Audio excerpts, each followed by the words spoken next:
Some months ago, I was at a conference at a conservative think tank in Sweden, together with Joram Zoni.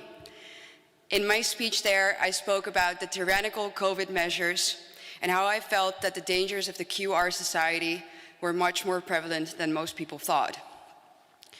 In that speech, I spoke openly about God, stating that our God-given rights, like bodily integrity, were heavily being violated by the vaccine mandates. After the conference later that day, we, Joram and I, had a discussion with some of our Swedish conservative friends, and they told me that talking about God in Sweden or in any other Northwestern European country would make you lose about 90% of your audience and should be avoided at all costs. Well, Joram and I took a different stance, and that stance is exactly the one that I want to talk to you about today. Let me tell you right away. Not only do I disagree with the statements that conservatives shouldn't openly and unapologetically talk about God, I also think the very reason we are losing some of the most important battles right now is precisely because we've lost track and sight of God. But before I get further into that, let me start off by saying that, as you can tell from my example about Sweden, and probably from many of the people that you've met today, that conservatives aren't necessarily easily definable. Conservatism in Europe knows many nuances and different tones depending on where you find it. Our neighbors in the south or in the east might be quite different than us ourselves in here in Northwestern Europe. And that's understandable, of course, because what is more natural than wanting to defend your own, your national heritage, your national identity, and your culture? Especially, of course, in a time of rapid cultural decay, mass migration, and demographic change. But let's zoom out of the realm of national policies for a second. What unites us conservatives? Generally speaking, I would say that all real conservatives care deeply about the three transcendentals: the good, the true, and the beautiful. And of course, we can debate each other endlessly about what the substance of those three things might be. But what I think is most important is the fact that we think there is such a thing as morality, that there is such a thing as the truth, and that there is such a thing as beauty. You see, we believe in the concept of these things, the metaphysical idea behind them. But we are a dying breed. Customs, craftsmanship, religion, tradition, all landmarks that used to give Western men some sort of guidance and a sense of identity have been under massive attack, and some might say even willfully destroyed. And as a result, we now live in a globalized world without any physical or moral borders, leaving most of us permanently confused, disoriented, and isolated.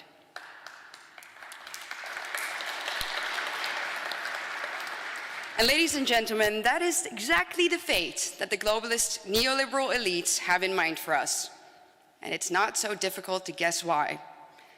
Uprooted, lost people are easy to control. They want to turn us into docile consumers that buy what they offer and do what they say. And so far, they've been quite successful at it. Things that were once up were now down, and vice versa. We've all heard the examples, one most recently, of course, being the one that we just talked about of the man that just won the NCAA swimming championship, female championship. And of course, this is just one of many examples. We all know that the list of left-wing idiocracies is endless. But I'm afraid, ladies and gentlemen, that we have something bigger to worry about than the gender madness and other progressive projects. We are dealing with an enemy that doesn't just want to brainwash us. We are dealing with an enemy that wants to get into our brains. An enemy that wants to play God. Because the fact of the matter is that the globalists who want to make us believe that everything is a social construct won't stop there. They want to make us believe that even life itself is a construct, one that they can design and of course, therefore, control. And like all other things, they will bring this to us under the guise of equality and other noble pretexts, such as public health. Because if there's one thing that we have seen and that we can take away from the past 2 years, it's that people have been shown to be incredibly willing to give up their freedom in order to be protected by the state. And this is no surprise, of course. With the decline of Christianity, people have become increasingly afraid of the afterlife, or rather, the lack thereof. And that is why, if there is one thing that modern man is nowadays incredibly afraid of, it's death. So protecting public health, of course, sounds like an amazing, noble goal. And it is therefore an incredibly effective tool in gaining control over millions of citizens. But what if the elites offer us something more than just protection from death with their vaccine passports? Well, what if they can promise us not just protection of death, from death, but the eradication of death itself?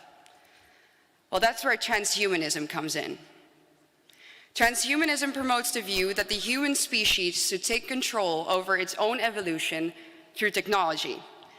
Technologies such as brain implants, genetic engineering, and nanotechnology, eventually allowing for us humans to become immortal in the cloud, but not that cloud. Promising us paradise on earth, the most rich and powerful people on the planet are currently working on tools that will alter human nature forever. I know that all of you know Elon Musk, and I know that you all know him from Tesla, right? The self-driving cars. But have you ever heard of the concept or of the name Neuralink? I see some people are nodding, but I see loads of people who don't. Well, let me tell you, Neuralink is one of Elon Musk's other projects, and it's a chip that can be implanted into the brain, convert your brain activity, so mind you, those are your thoughts, into a digital form and have them seriously uploaded to that cloud. And of course, also Elon Musk sells this Neuralink as something that could be beneficial to public health, stating that the chip could address brain or spinal injuries and make up for whatever lost capacity someone might have. So next time, and I know some of you like him because of the base things he says on Twitter, please think about that too. And not just Neuralink. What about human ectogenesis, or growing a baby outside of the woman's womb? Well, that's already on the way.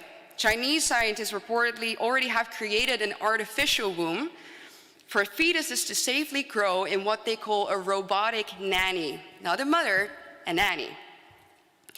And we all know already that soon women will be sold this new fantastic advancement by saying, well, you won't have to suffer through those debilitating 9 months of back pain and swollen feet, and you won't have to take a break from your career anymore. This is all part of the so-called Fourth Industrial Revolution, which entails the blurring of boundaries between the physical, digital, and biological world. And that revolution is very much taking place as we speak. In fact, most of the response to the pandemic has relied on Fourth Industrial Revolution technologies, such as genetic sequencing, vaccine biotechnology, and contact tracing, aka mass surveillance software. And if you still believe that all of this is for the greater good and it won't be used against us, then I have to say, I'm sorry, but you're being dangerously naive. Transhumanism will be presented to us as the Holy Grail, but in fact, it's the poisoned chalice. I can imagine that some of you still might be thinking that I'm exaggerating this, but well, the reality is that I'm not the one saying it, they are. All we have to do is listen. For example, some years ago at the annual meeting of the World Economic Forum, Yuval Noah Harari said, and I quote, "Soon corporations and governments will be able to hack all people. This will be the greatest revolution in biology since the very beginning of life.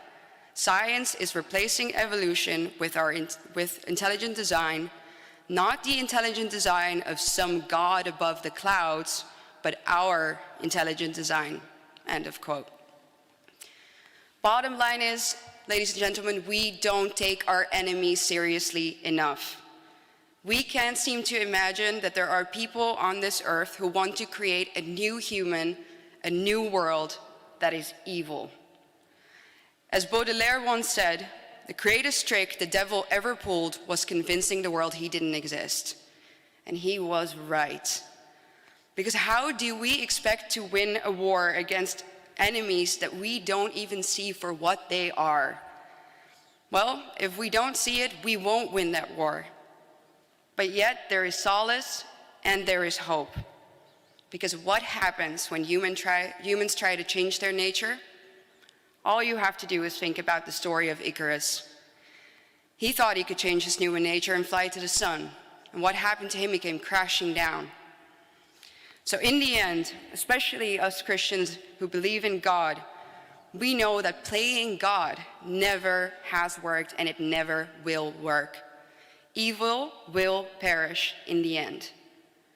But that's no reason to sit back right now, because the evil that we're facing has the potential to take control over millions of people on an unprecedented scale for a very long period of time. So standing by isn't an option. So what should we do? Well, the older I get, the less I believe that this is a matter of left and right. We don't need something smaller. No, we need something much greater than globalism, something much greater than transhumanism. We need the greatest. We need God. Religion will be the only...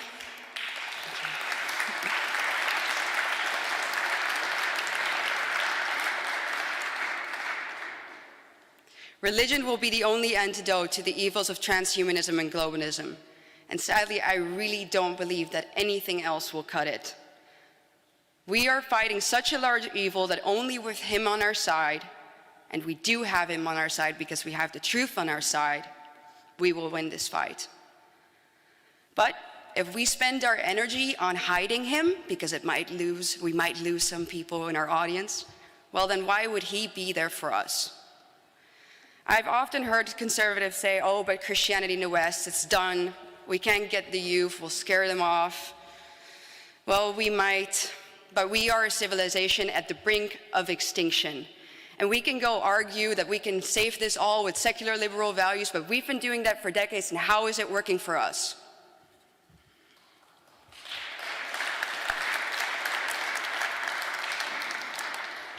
I refuse to compromise on this, and I think that that is exactly the type of mindset that young people crave nowadays. In a world where everything is limitless, gray, and vague, giving a clear answer is the most liberating thing that you can do. And the beautiful opportunity that we have at hand here, ladies and gentlemen, is that, exactly as we've heard from our other speakers today, most young people, people of my generation in Northwestern Europe, or in Europe and America too, hardly know anything about God, Christianity, and the church. But that gives us an opportunity.